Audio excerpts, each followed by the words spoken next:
Hello everyone, welcome to my YouTube channel Anupam Maths Pashala. Students, in chapter 8 we have completed exercise 8.2. I hope आप लोगों को clear हो गई होगी. Now I am going to start exercise 8.3. क्या है इस एक्सरसाइज में? ये एक्सरसाइज रिलेटेड है कंपाउंड इंटरेस्ट से. इंटरेस्ट जो आप लोगों ने क्लास 7 में भी पढ़ा था, but that was simple interest. आप लोग इसके टर्म से तो आप लोगों को क्लियर होगा ही कि क्या प्रिंसिपल होता है, क्या रेट होता है, क्या टाइम होता है. फिर भी आपको एक छोटा सवाल दे देती हूँ. स्टूडेंट्स, मान लीजिए 10,000 रुपीज़ मनी डिपॉजिट कराई है और ये 10,000 रुपीज़ हो गया प्रिंसिपल, राइट. बैंक उसके ऊपर एक इंटरेस्ट देता है, रेट ऑफ इंटरेस्ट होता है. मान लीजिए वो रेट ऑफ इंटरेस्ट जो है वो 5% पर एनम मीन्स ईयरली. ठीक है, आपने 2 ईयर्स के लिए उस यानी टाइम हो गया 2 ईयर्स के लिए उसे डिपॉजिट कराया है. तो आप जब सिंपल इंटरेस्ट निकालते हो तो आप क्या करते हो, P into R into T upon 100. ठीक है, इस तरह से आपने सिंपल इंटरेस्ट निकाल लिया. P यानी 10,000, R यानी 5, टाइम यानी 2 ईयर्स अपॉन 100. 2 0 से 2 0 कैंसिल, 5 2 10, 10 इंटू 100,000 यानी 1000 रुपीज़ उसके ऊपर इंटरेस्ट लग गया. ये हो गया सिंपल इंटरेस्ट.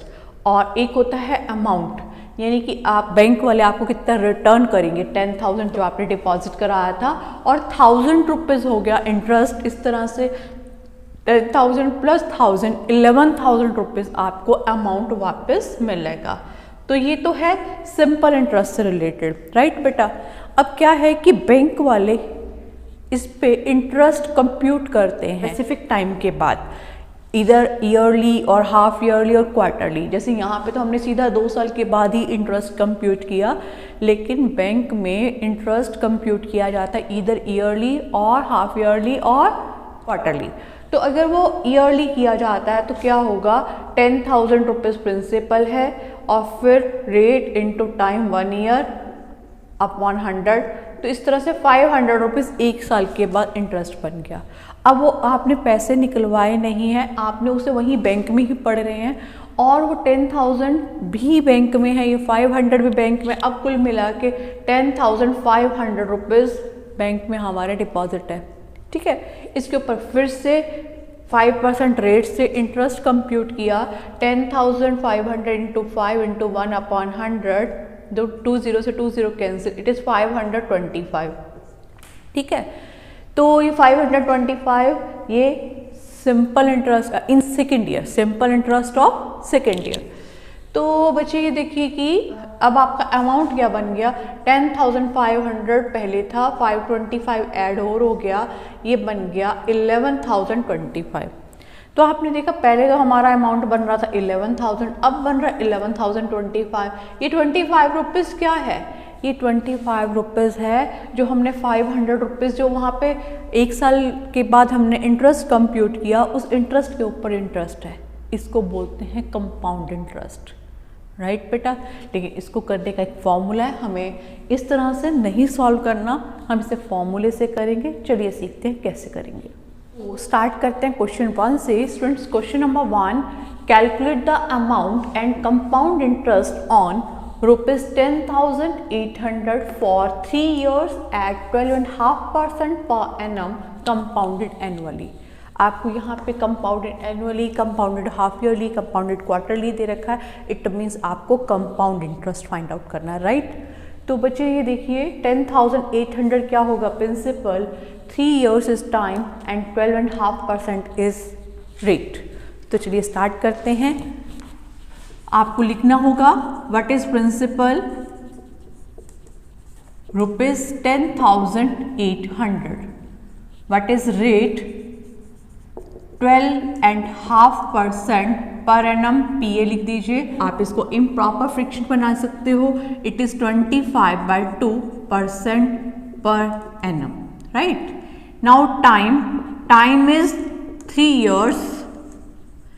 अब आपको कंपाउंडेड एनुअली कहा गया है, इट मीन्स आपको कंपाउंड इंटरेस्ट निकालना है. लेकिन उसके लिए क्या फॉर्मूला है, यहाँ आप लिखेंगे amount that is equal to principal into 1 plus R upon 100 raise to power time. ये फॉर्मूला है कंपाउंड इंटरेस्ट कंप्यूट करने का, राइट। तो प्रिंसिपल हमारा 10,800 है इंटू 1 प्लस आर मीन्स 25/2, 25/2, 100 इसके साथ ही आप मल्टीप्लाई बाय 100 और टाइम इज हेयर 3 years, 3 यहाँ लिख देंगे। अब आप इसको ये +1 वाला जो है ये अलग टर्म है, 25/2 इंटू 100 को सॉल्व कीजिए। 25 1 ज़ा 25, 25 4 ज़ा 100। ध्यान से देखिए कैसे करेंगे। 10,800 इंटू, बेटा इसको पहले सॉल्व करेंगे, ऊपर तो ओनली 1 है और नीचे 2 4 ज़ा 8 रेज टू पावर 3, ठीक है। अब क्या करोगे, 10,800 मल्टीप्लाई बाय, अब देखिए 1 + 1/8 एक किस्म से मिक्स नंबर की तरह है। 8 1 ज़ा 8 + 1 9, it is 9/8 raise to power 3। Am I clear? यहाँ तक बात समझ आ रही है? एक बार फिर से देखिए, 25 और 100 को आपने सॉल्व किया। 25 1 ज़ा 25, 25 4 ज़ा 100। अब डिनोमिनेटर में 2 और 4 है, न्यूमरेटर में 1 है। ये +1 जो है एक अलग टर्म है, ठीक है। तो आप इनको 2 + 4 8, तो 1/8, ये इधर 1 + 1/8, it is like mix number. तो आप 8 1 ज़ा 8 + 1 9/8 लिखेंगे, राइट।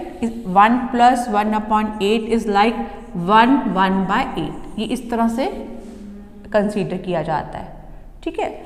सो अब क्या करेंगे, 10,800 multiply by 9/8 multiply by 9/8 multiply by 9/8। Why 3 times? Because power is 3। यहाँ तक क्लियर हो गया? अब आपने क्या करना है, इसको जो कटता है काट दीजिए। 8 के टेबल पर 10,800 जा रहा है 1350 पे, ठीक है। Again it is even number, 8 is also even number. 8 जाएगा 4 पे और ये जाएगा 675 पे। अब 675 इंटू 9 इंटू 9 इंटू 9, इन सबको मल्टीप्लाई करेंगे और ये आ जाएगा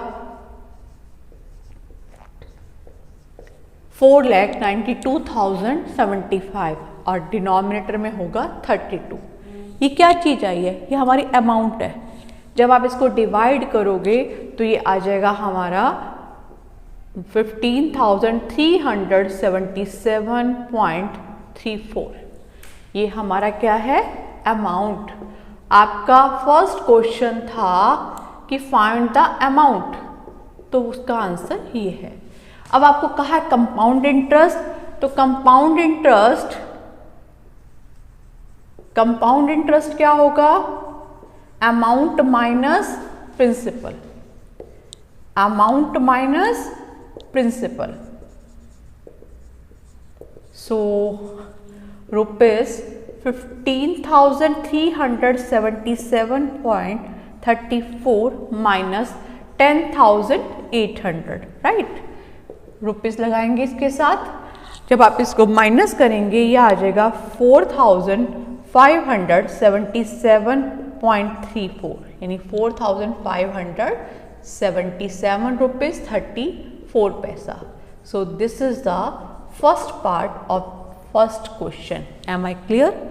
अगर आपको मेरा वीडियो पसंद आया हो तो आप इसे लाइक और शेयर करना मत भूलिएगा और मेरे चैनल को सब्सक्राइब कीजिए।